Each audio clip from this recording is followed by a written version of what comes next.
that the delay is probably caused by your you going and digging into the gigantic vat. Oh. Yeah, no, I wish. I actually can't reach my hot water kettle and fix my lack of coffee. I gotta fix my. That's weird. Okay, hold on.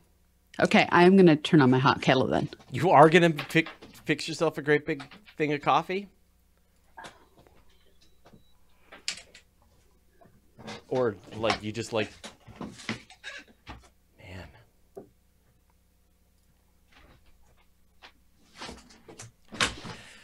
Hi, everybody. Say hello in the chat. Now's your chance. What? Not you. Not you. Okay. Them. Pamela, without coffee. Disaster. Can you center yourself in your camera window, please? Yeah. Let's see. And let me turn off. Let me make sure I get the right show. I still haven't implemented from last week, so. I knew that would be the case. It's okay. It's okay. It's okay. All right.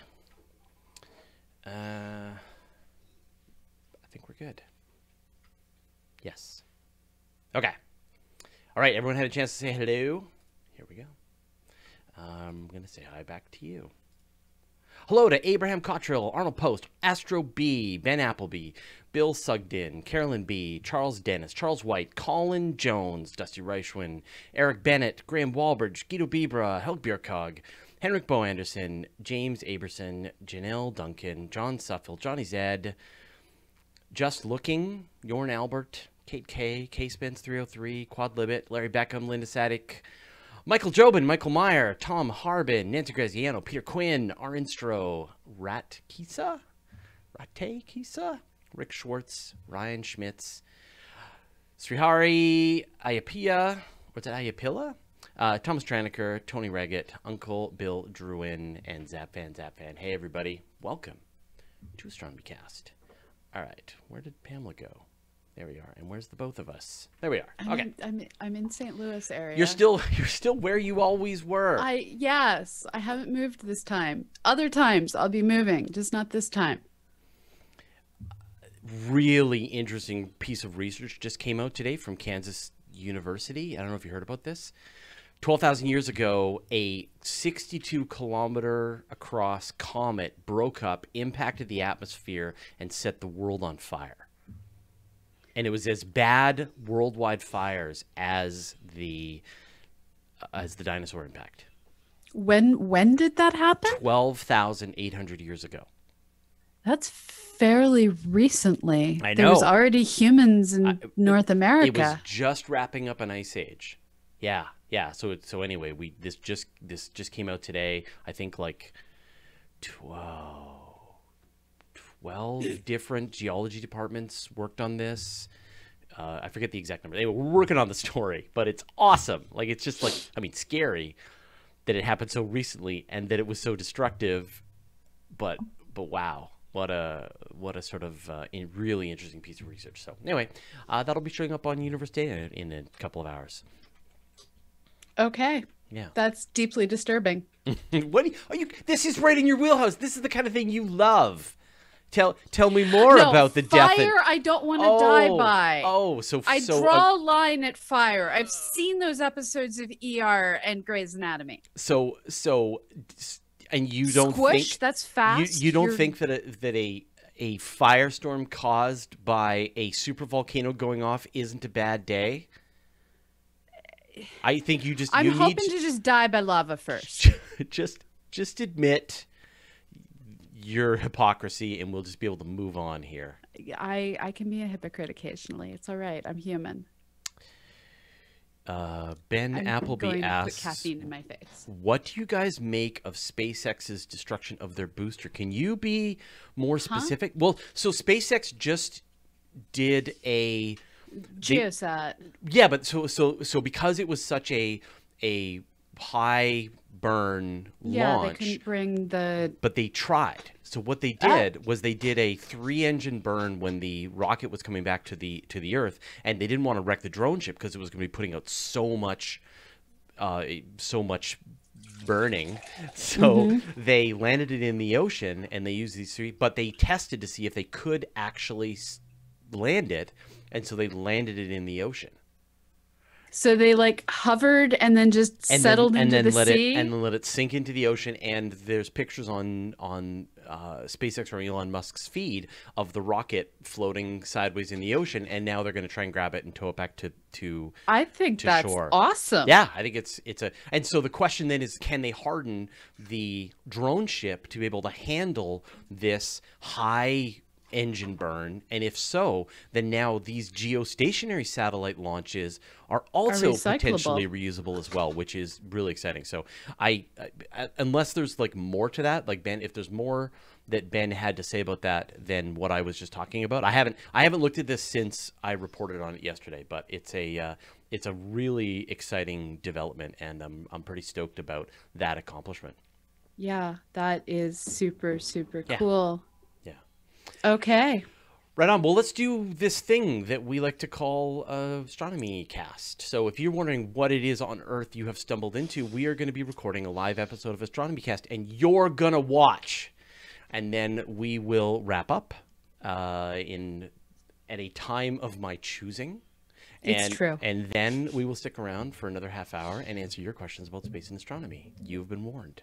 If this is not what you want to hear, then you may wish to leave now, because we're going to talk about the moon, and it's going to make you feel sad. And none of you are locked to your headphones. You can run away. Run away. Okay. Run away to save yourself before you learn too much and it all makes you sad. All right, let's do it. Okay. I'm going to press record. I have pressed record. Hey, Chad, I turned off my fish tanks this time. So sorry last time. Oh, that's so kind of you to turn off your fish tanks for him. He appreciates that. I got the saddest message from him. Oh, sad Chad. Yeah. Yeah. All right, here we go. Astronomy Cast, episode 477, The State of Exploration, The Return to the Moon. Welcome to Astronomy Cast, our weekly facts-based journey through the cosmos, where we help you understand not only what we know, but how we know what we know. I'm Fraser Cain, publisher of Universe Today. With me, as always, is Dr. Pamela, the Director of Technology and Citizen Science at the Astronomical Society of the Pacific, and the Director of Cosmic Quest. Hey, Pamela, how you doing? I'm doing well. How are you doing, Fraser? Great. This is the last episode before I head off to Iceland with my good buddy, Dr. Paul Sutter. So now we're going to record another episode, I think, tomorrow to try and get another one in the bank. But I think at the time you listen to this, I will be in the air and on my way to go see auroras from Iceland, which is like full-on bucket list. So I cannot wait. So this is super cool. So what date do you finally return so that we can start hearing your tales? 12th. You will be back on the 12th. Okay. So you're only gone one Friday, and we'll have a store, and everything sounds excellent. Yep. And the day after our next recording, that we're together when you get back, that's February 16th. And on the 17th, I leave to go to the European Testing Conference in Amsterdam, and I'm doing a meetup in Amsterdam on the 18th. So all of you in Europe, check out our website. There is an Eventbrite event in Amsterdam near the train station. So if you want to train into the city, it's super easy. RSVP, so I know how much of the little cafe I found to sequester off. And I will have free things to give anyone who shows up. I just need to know how many of you there will be. And I think I mentioned this last week, but I'm not sure I did. So it's the plans are coming together for me to do this other bucket list, which is to go to Australia. So July 7th and 8th, 2018, I'm going to be at Byron Bay, Australia for an event called Star Stuff 2018. And Amy Shira Title's going to be there, and a bunch of other people who I'm really excited to meet. Jeff Notkin, one of the meteorite guys. Oh, he's fabulous. Yeah. Terry Lovejoy is going to be there. So there's going to be some amazing astronomers. But we're going to go for longer, my wife and I. So I don't really have any plans yet on what I'm going to do in Australia. So I know that when the Australians find out that we're coming to that to the southern hemisphere, they try to get their claws into us and try to have some fun events. So if you're in Australia and you want to organize things while I'm around, let me know, and I'd love to sort of maybe think about some other events and stuff that we can do. All right, let's get on to this week's show. It's been decades since humans set foot on the moon. Well, it's time to go back. In theory, of course, we've all heard this before. What are the plans afoot to send humans back to the moon this time? What hardware will we use, and what other strategies are in the works to make this happen? Okay, Pamela, how long has it been since human beings set foot on the moon? It was before either of us were alive. No, that's not true. I was alive, because I was born in 1971, and the last person on the moon. Oh, I thought you were younger than me. No, was 19. Oh, no, I'm man. older than you. Was 19? Okay. Yeah, it was 1972. Okay. Right? And I was born in 73. Yeah. So you were pre-Apollo and I'm post-Apollo. I'm mid-Apollo. Mid-Apollo, I'll give you that. Yeah, because I wasn't there for and not that I remember anything, but No. but I was at least in existence when this was happening, right? And so I am, I don't know, 46 maybe. So Yeah. So it's been that many years, give or Yes. take a couple, Yes. since human beings have set foot on the moon. Which and then nothing except just dashed hopes and dreams for decade after decade, where we all just got sadder and sadder, and nobody ever went back. And then they took the vehicles that could take them back and they smashed them. And yeah. And the degree to which no missions went back is more profound than I think a lot of people realize. So you have all through the late 50s, all through the 60s, people are talking about, we're going to get to the moon. We're going to get to the moon. And we actually tried and kind of sort of made it in the end of the 50s. So the Russians made it with their Luna modules in 59. We just kept screwing up until the 60s, and we eventually caught up. And then it was all through the 60s, moon, keep going to the moon, more moon. 70s came, and it was okay, we're kind of bored, plan pattern style. Let's find a new world to go to. And it was this sudden cutoff valve got put into place where you have, in 78, we tried to use it as a gravity assist, but does that count as going there? Yeah. Not really. And then we didn't go back till 98. Yeah, but when you say we, are you saying that human beings set foot on the moon in 1998 or traveled anywhere near it? No, I'm saying that there was an orbiter, lunar prospector went back in 98. Yeah, like a robot. Yeah. Yeah. And so just the fact that we went 2 decades, there are probably, if you look just right, there might even be a few human beings out there who were born and became of age to drink in the time that there were no robots at the moon. But I'm not so sad about the state of robotic exploration of the moon. That there, as you said, there was a lunar prospector in 98. There was ESA's what was the name of was it Smart 1? No. What was the name of the ESA spacecraft that traveled to the moon? Smart 1. Yeah, it was Smart 1. Yeah, and they used this really cool ion drive to get there. There was the Chinese landed their cute little rover on the moon. And then, of course, there was the Lunar Reconnaissance Orbiter, which is there right now. And I forgot Clementine. And Clementine. Yeah, so Clementine in 94. But and an impactor. So well, so we had that in 2009. We had LROC impacting, but L-Cross. Yes. It's okay. Yes. I'm having a moment of wait, which is which. Yeah. So here we are. And I think all of us at one point or another have been subjected to the Kennedy speech of we do these things not because they're easy, but because they're hard. The speech that he gave at Rice University that triggered, along with the Cold War, all the financial and human resources that were necessary to make it to the moon before that particular decade was out. And since then, it's kind of been the in thing for presidents to promise to return us to the moon. We had the Bushes do it. We had Trump do it. And we haven't made it back yet. It is really stunning to think that since the last Apollo mission, no human being has even left low Earth orbit. Like absolutely, low Earth orbit has been fully exploited, and people have gone around and around. And the fact that human beings have been continuously living on the International Space Station since its launch is a wonderful thing. But the fact that nobody has gone beyond low Earth orbit since then is very sad.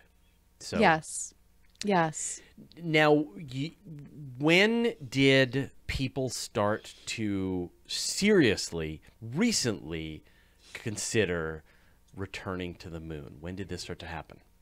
Well, we really saw a concerted effort in terms of putting the research, the funding, and the interdisciplinary science and engineering together in the mid-2000s with initially the formation of the NASA Lunar Science Institute out at Ames.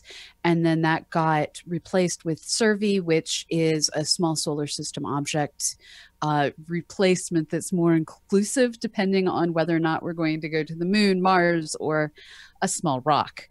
SURVEY does not include Mars itself, but it does include the moons of Mars. I don't try and understand the politics on that. But it's through this, what are the scientific hurdles that we need to overcome approach, and what are the scientific things we need to learn approach, that I think we have the greatest possibility of figuring out how to get there in today's much more limited budgets, as well as how to get there in a way that allows us to stay with a higher safety factor. Okay.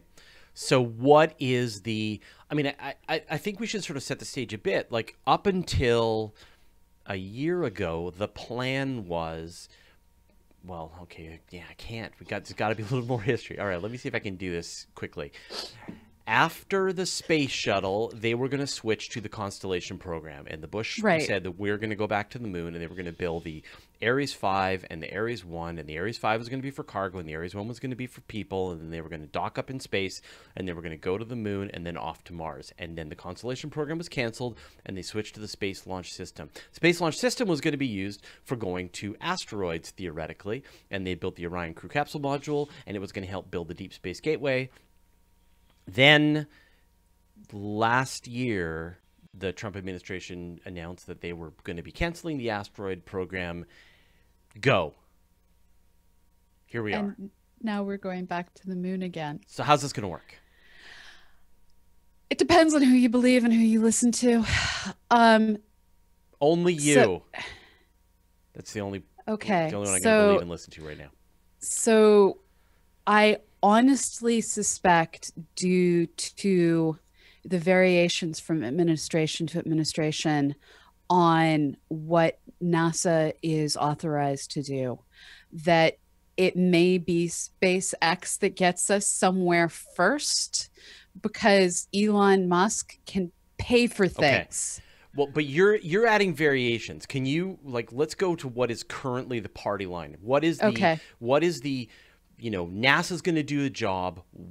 What is the plan? And we'll get into the variants in a second. But right now, and I need to put in the disclaimer: I am speaking as me, a human being who is in my house at home using only equipment that I have personally paid for. Right. Okay. Yeah. All those If you want, disclaimers I in can. place. If you want, I can say it, and then and that way you don't get yourself into any trouble, and I'm just some silly Canadian. No, Who no, has, it's fine. So the Space Launch System is a consortium of big aerospace, for lack of a better phrase, who are working on building a heavy launch vehicle that will be capable of launching giant things into outer space. And by giant things, this includes the Deep Space Station that you brought up, that will be a jumping off point to go beyond lunar orbit. It includes being able to get things to the moon, and nominally for getting things that are in space off and headed towards either an asteroid or Mars.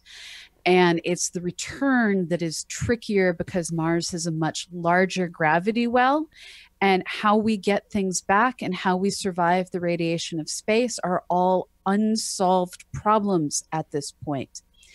Now, at this point, Space Launch Systems has had significant timeline changes over the history of Yes. the mission.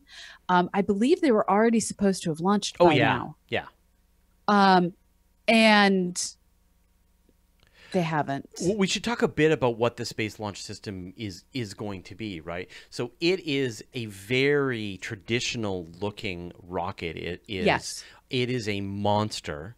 The main engine of it is it's as if they took the space shuttle and the sort of the configuration of the space shuttle. Well, so they did. They really did, yeah. And so they Yeah. took they turned the space shuttle into just one big rocket, because Yeah. the main part, the main and middle part of the Space Launch System is a oxygen hydrogen, liquid oxygen liquid hydrogen engine. And then it has two solid rocket boosters, like which the space are shuttle, the shuttles. Which are- They are. it gets better. It has four of what are called these RS-25 engines. These are the space shuttle main engines, and in fact, they are recycled engines from the space shuttle. So it's going to be launching with essentially the same technology as the solid rocket boosters. It's going to be using the same engines at the bottom of the main stage, and then it's going to have different configurations on top. And this first configuration, the Block 1, is going to be capable of lifting off 70 metric tons. The later configuration, the Block 2B, is going to have a stronger upper stage. It should be capable of doing 130 metric tons, and maybe even 140. It should be able to lift off more than the Saturn V. Yes. And so where it starts to become a question is,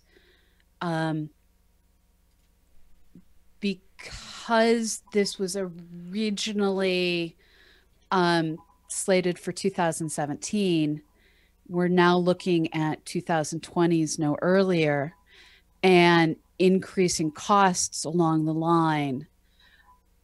One of the open questions that isn't asked within NASA as part of the NASA pathway, but I think a lot of NASA watchers and a lot of commercial space watchers ask is, if we see the Falcon Heavy at a significantly lower cost point per pound successfully taking off this year, what impact is that potentially going to have, given that this all comes down to congressional funding?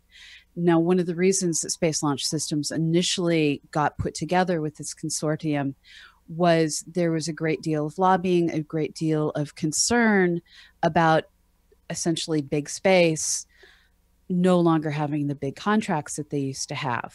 And so things work in an open competition system. SLS was one of the many competitors for NASA contracts. This is a contract that they received, but they do have the lobbying arms going on as well. So this is a very multifaceted, very complicated problem where the outcomes aren't strictly determined by success and affordability.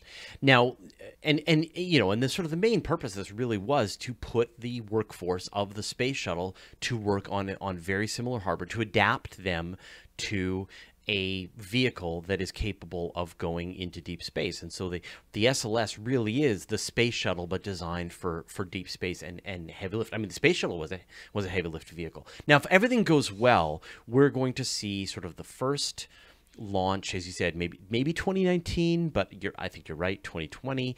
It's been pushed off to 2020. It's going to have it's going to be a test launch with the Orion crew capsule. I don't think EM1 is not human. It's not going to have humans on board. Then you're going to have, I think, the Europa Clippers coming after that. 2022, if all goes well. And then they're going to build the Deep Space Gateway. So what is, and I think there's 4 launches to build the Deep Space Gateway. So what's that going to be about?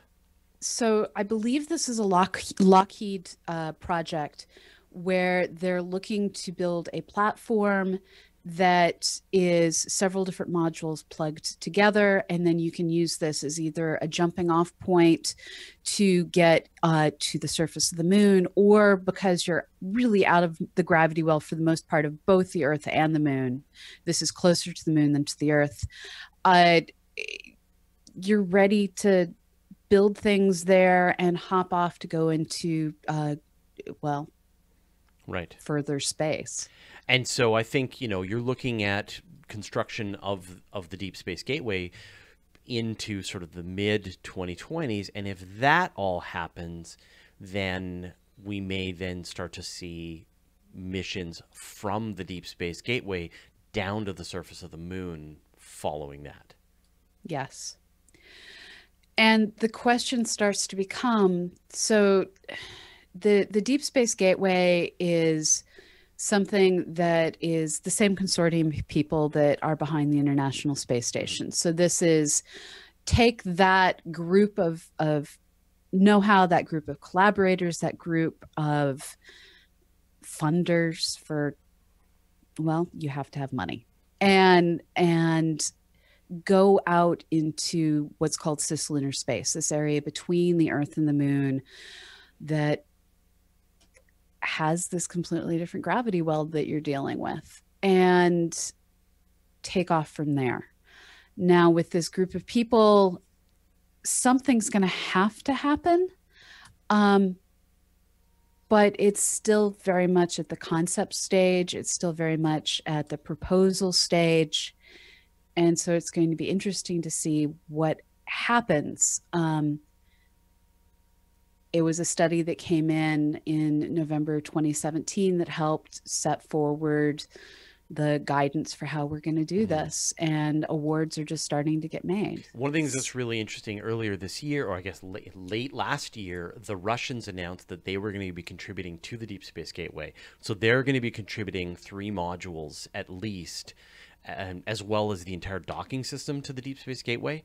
And the Canadians announced that that they're going to be supplying potentially a solar sail, which would, and obviously some kind of arm, but a solar sail that would serve for station keeping, which is a new technology that's kind of never been tested, which is really interesting. Yes. Because right now station keeping requires propellant. Propellant is a finite thing, but if you can somehow it has weight. Yeah, so if you can develop a solar sail based station keeping system, then you pretty much don't need to carry any propellant to do it. So this has been like kind of tested out in the past, but this is going to be in theory. But this is all still, again, all in theory. So that you know, if all goes well and nothing gets delayed, then we're going to see the Space Launch System launch in the next couple of years. It's going to send it's going to help build the Deep Space Gateway, and then astronauts will fly the Deep Space Gateway, spend time there, and then they'll start going down to the moon. Right on. Now let's follow some of these alternate pathways on ways that the moon may come together. So we have Elon Musk. He's the wild card in a lot of this. He's very much the much more stable Howard Hughes of the modern era, where he has the diversified financial portfolio, the diversified creativity, and this allows him to just get stuff done. And we're looking at next week, if we're lucky, they're going to have the first test of the Falcon Heavy. And they kind of don't expect this one to go well. And what I appreciate is with SpaceX, they allow for failure. We look at the Space Launch System, and their very first one plans to send an Orion capsule and 6 CubeSats on a meaningful orbit. They can't afford to make mistakes. Elon is launching his personal Tesla.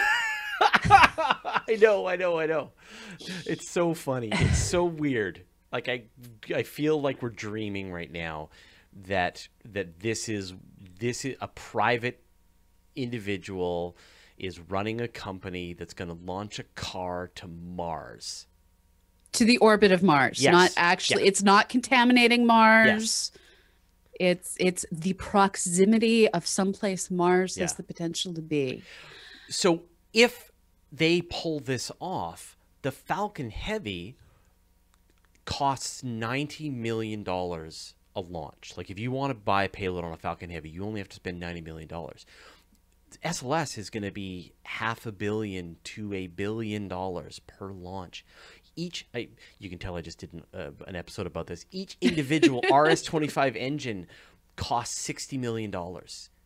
And the space shuttle, they were reused. They're all getting thrown away with these launches. So needless to say, the cost differential. Now, the Falcon Heavy is only going to launch 45 metric tons, not 70 metric tons. So, it's not as heavy as the SLS. But you can assemble things in orbit.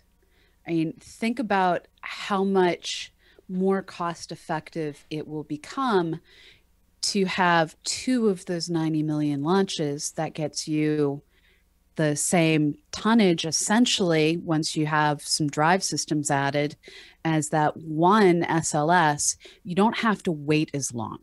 The SLSs are all accounted for through 2033.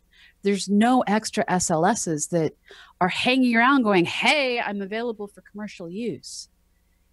Falcon Heavies, they're just making these things as they need them. Yeah.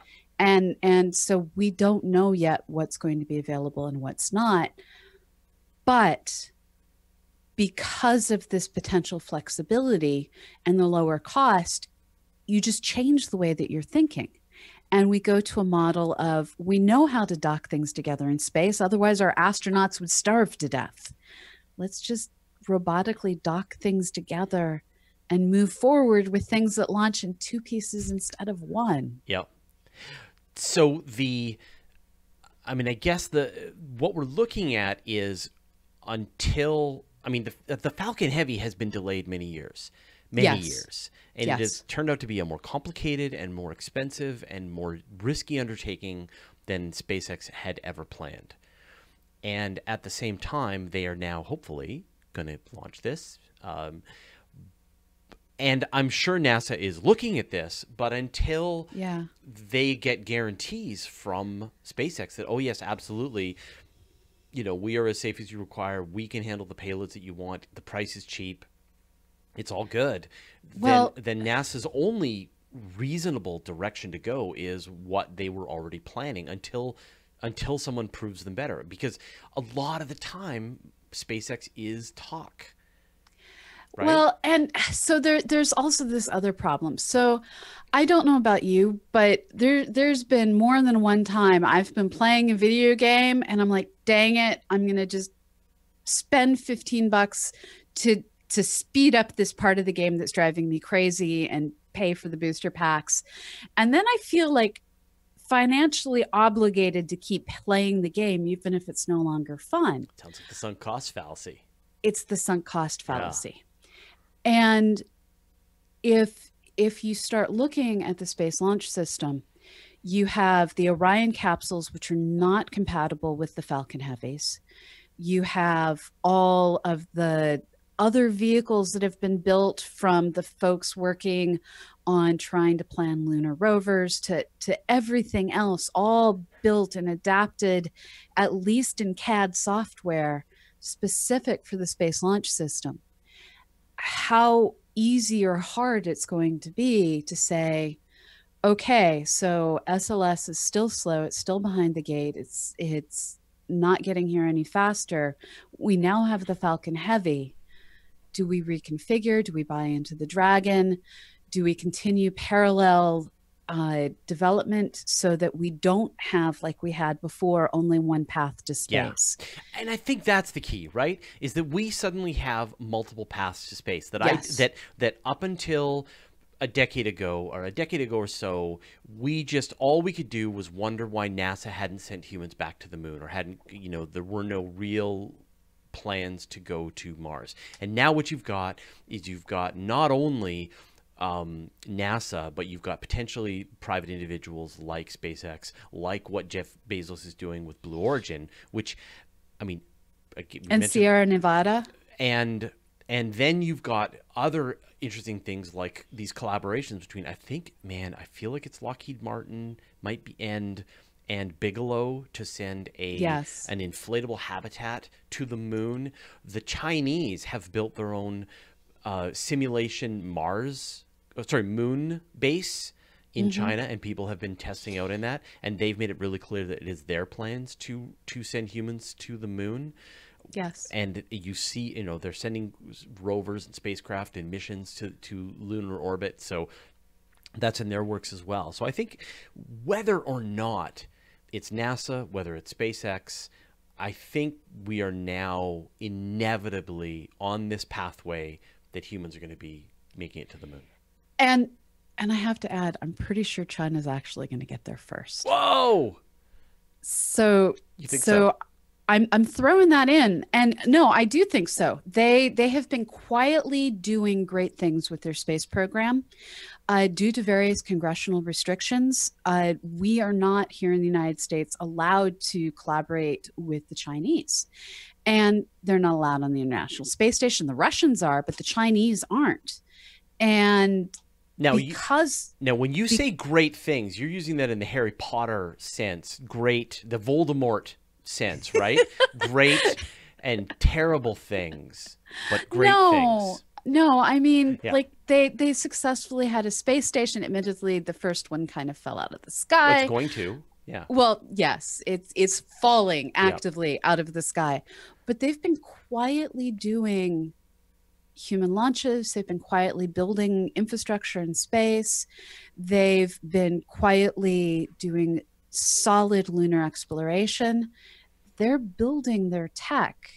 And this slow and steady turtle approach, as opposed to the jackrabbiting you see in several other parts of the world, I remember that Aesop's fairy tale. And so part of me really thinks that as the rest of us are falling prey to our election cycle and the funding cycle that goes with it, for better or worse, their longer term regime is going to get them there first, as perhaps a wake up call where they quietly land one day and the rest of the world wakes up. Mm-hmm.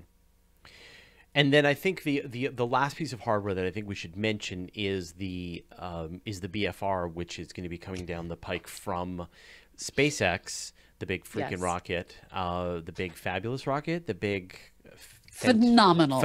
Well, that's the wrong letter, but yeah, fantastic rocket. Anyway, it's something. Oh, you're right. Something. It is.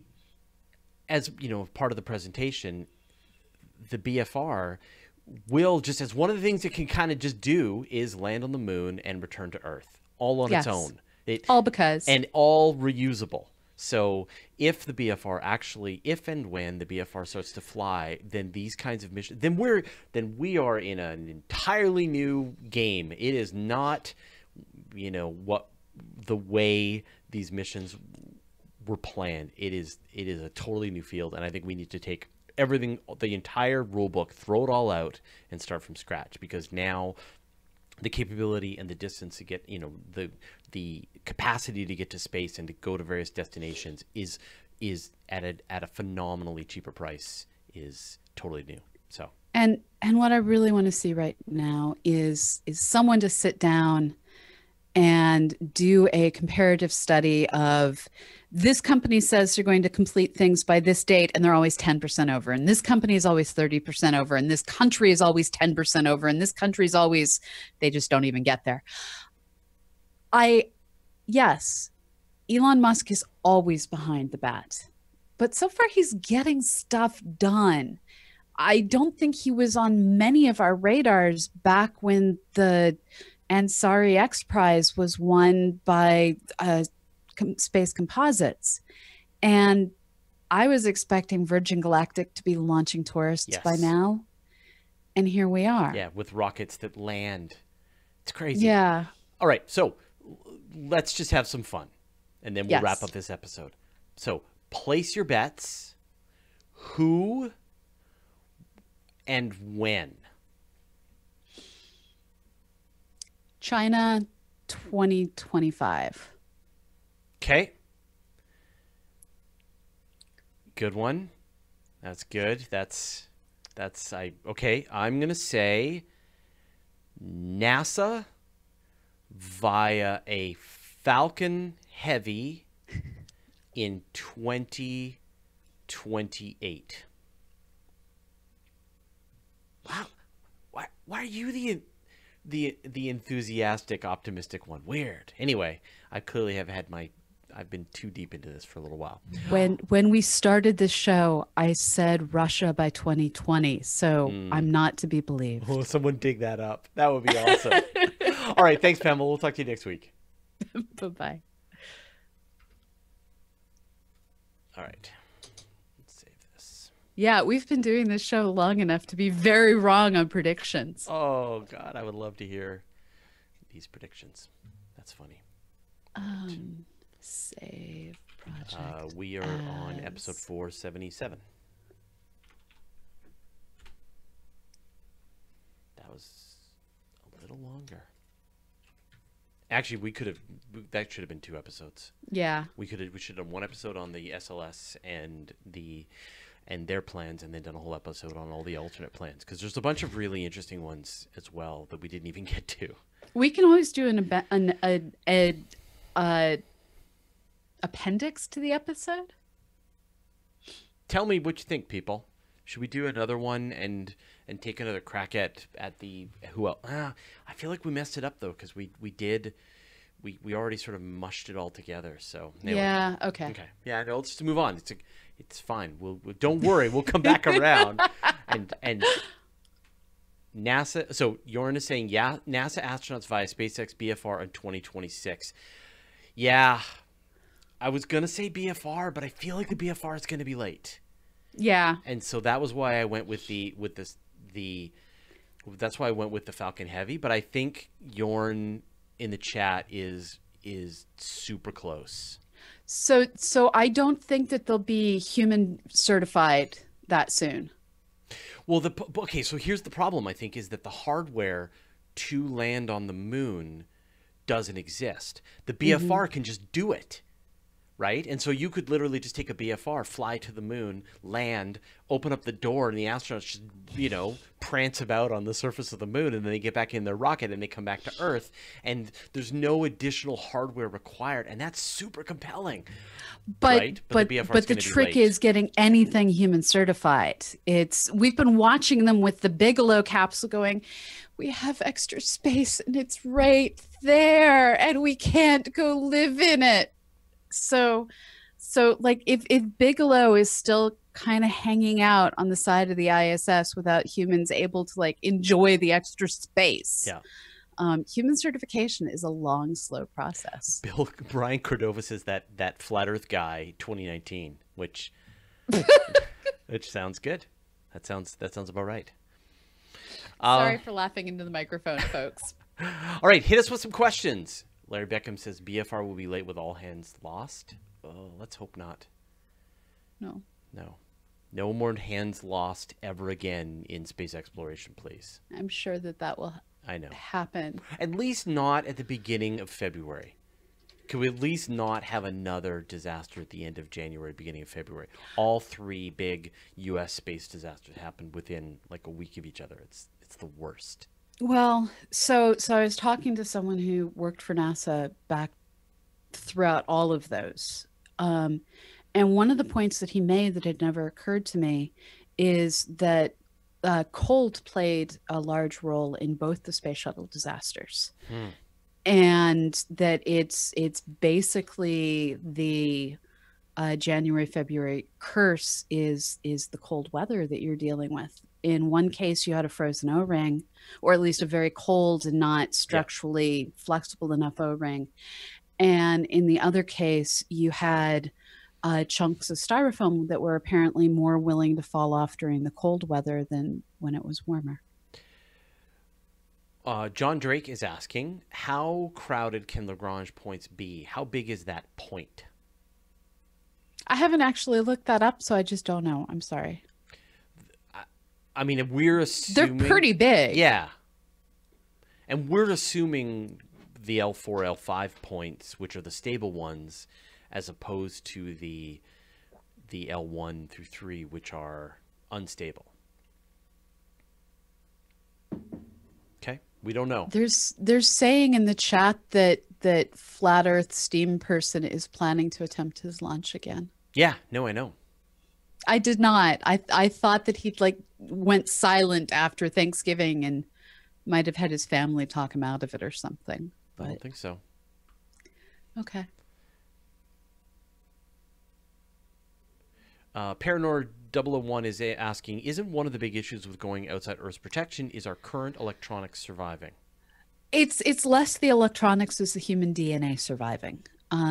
The electronics we've figured out. Cassini, everything that we've sent, it's robust. Look at Mars Curiosity and its opportunity that's still going. They have significantly outlived by years their planned expectancy. Human DNA is much harder to deal with electronics. You can shield things on board. Human beings tend to, unless you're the Iron Man, we tend to reject being trapped in layers of lead. And no, we don't know how to protect humans from radiation well enough and lightly enough yet. Right. Any other questions? Can I show off, please, please, please? Yeah. Okay. So I've been coming online on Saturdays and painting. And this is a painting of a melting snowball Earth that I did last week, where it's supposed to be like glaciers and islands and stuff. And I've been selling these paintings up on Etsy.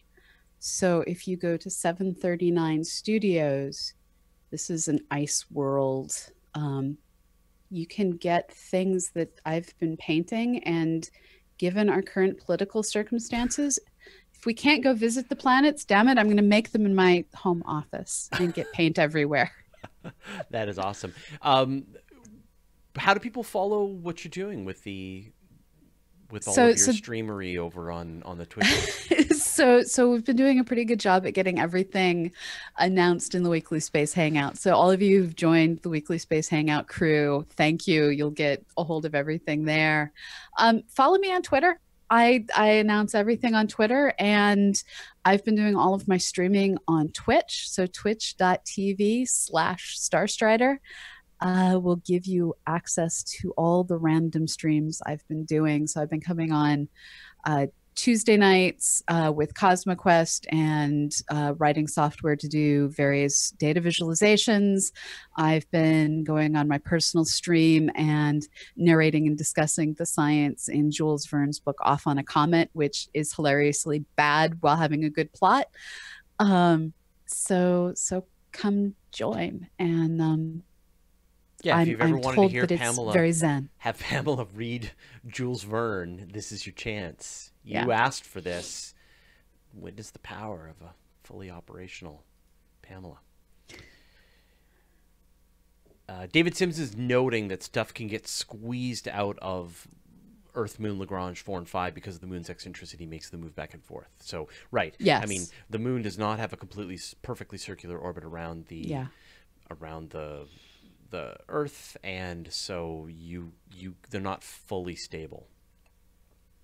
And Susie's reminding us that there is another Astronomy Cast recording that will be tomorrow at 2:30 p.m. in a time zone I don't recall right I now. think it's mine. No, I know it's not yours. I think Oh, that's 2:30 p.m. Eastern. okay. 2:30 p.m. lunar time. I have no idea. It's 2:30 p.m. in somebody's time zone. Uh, Astro B wants me to talk about the cluster hidden behind Sirius. Maybe. Essentially, the Gaia mission, did this really careful observation of the sky and turned up a star cluster, an open star cluster that was hiding behind the star Sirius, that had never been observed and really recognized as an open star cluster, but because Gaia's job is to pinpoint individual stars and chart their positions and watch their movements, it was able to find this brand new star cluster. And it's the kind of thing that, Sirius is a fairly close, fairly bright star, and so 10,000 years from now Sirius will have moved, and this would have been one of the objects in the night sky, might have been one of the Messier objects, and it's just That's that so Sirius was cool. obscuring it. Yeah, it's a really neat story. I now want to take like 10 billion images of Sirius and stack them. I wouldn't be surprised. Yeah, so we did cover it a couple of days ago on Universe Today, and it's a neat idea. So there you go. Did that do what you needed, Astro B? Oh, Altered Carbon's out today on Netflix. Thank you. I needed more words. Okay. Yeah, it's a science fiction thingy. It's a book. I knew that. And the book's been out for a Yeah. long time. I forgot that it was being made into a thing. John Drake is asking, how old will the space telescope stay stable? John, are you talking about the Hubble Space Telescope? So with Hubble, the issue isn't whether or not its orbit is stable. And in the fullness of time, it's not, because it's fairly low. But the real issue with keeping Hubble going is the ability to steer it so that it can point at things. And as Fraser likes to point out, there aren't infinite gyroscopes or anything else that you need to keep spinning her up. Yeah. 2028, 2030, I think, is when they're going to have to start making some tough decisions about Hubble. And it's funny, right? People email me or put comments on the show on YouTube, and they ask me, like, why, what a tragedy that we're going to have to let Hubble come crashing down, and all of this time and energy and expense and and now it's going to be destroyed, and this is a shame. And the thing is, like, what do you want, right? The amount it would cost to send a mission up to retrieve the Hubble Space Telescope and to bring it back down to Earth, or to send a mission up to the Hubble Space Telescope and to move it to a parking orbit that will allow future generations to find it and appreciate it for its historic value, is the amount you would spend on a replacement telescope. Yeah. So what do you want? Do you want a new telescope that will take over the job from Hubble, or do you want Hubble to be put gently into a parking orbit and move on from there, right? And the other issue that we don't talk about enough is maintenance costs. It costs money to have human beings that are maintaining the data pipeline, that are maintaining the operations, that are doing all the mission control work. And I believe that most of the money that's currently allocated to Hubble is getting reallocated to James Webb Space Telescope after it launches. And so we just can't afford to keep all the things that we want surviving as long as we potentially could keep them surviving. And so with James Webb going out to a Lagrange point, it's a bit terrifying because we don't have the capacity to go fix it. It has to work. We've sunk so much money into it, so much time. There are people whose entire careers have been on that one spacecraft who are now mid-career in their mid to late 40s. It has a 640 by 640 CCD. Right? Like my Really? yeah. James Webb does? No. Hubble. Sorry, Hubble. Oh, yes, Hubble has yes. 1960s. Okay, sorry. Yeah, Hubble has 1960s technology. James Webb has 1980s technology in it. Yeah. Right? That whole space certifying project. CCD on my phone is 4K. So it's time. Let it die. But the other thing that I think is really important is that Earth-based technology, Earth-based observatories, they are figuring out how to overcome a lot of the disadvantages of space-based telescopes. Now, you don't get, you don't get the whole sky. The whole so sky one of the problems that we deal night. with. Yeah, so the Very Large Telescope down in Chile can get Hubble-like performance, but it's in Chile. Yeah. So it can get Orion for us, but it's missing a whole lot of the northern hemisphere. Yeah.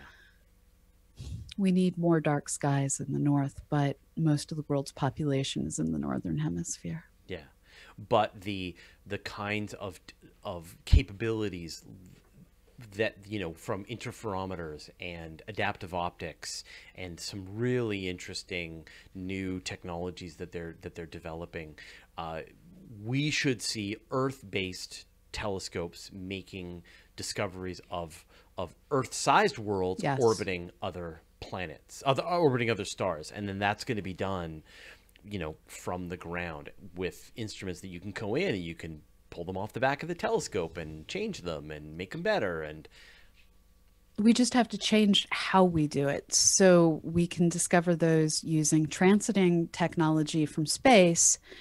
From Earth, we need to use Doppler shifting. So we just change how we look and what we're able to find. Yeah. Yep. All right. Well, I think we've reached the end of our time. Thanks, everyone. If you haven't already, a big thanks to the good folks at the weekly Space Hangout crew. They are, of course, the people who are chatting down here at the bottom of the screen, and it is just a community that you can go and join and take your, keep the conversation going after the episodes end. It is the connective tissue between all of the projects that we work on. So if you want to be a part of that, go to wshcrew.space. The other thing I just want to mention is I'm about to drop a new QA episode. The second I wrap up this show, I'm going to start my upload. So see something new from my channel in a couple of hours. And I'm going to go find coffee because I apparently desperately need it. And I will see all of you fine humans online tomorrow. Yes. And we're going to do an episode tomorrow. So that's going to happen tomorrow as well. All right. And take the surveys that Susie and Nancy keep dropping the links in for. We desperately need you to take those surveys. Right, Please take those surveys. I think we only get to nag people 4 times at the end of each episode. So that'll wrap it up. Thanks, everyone.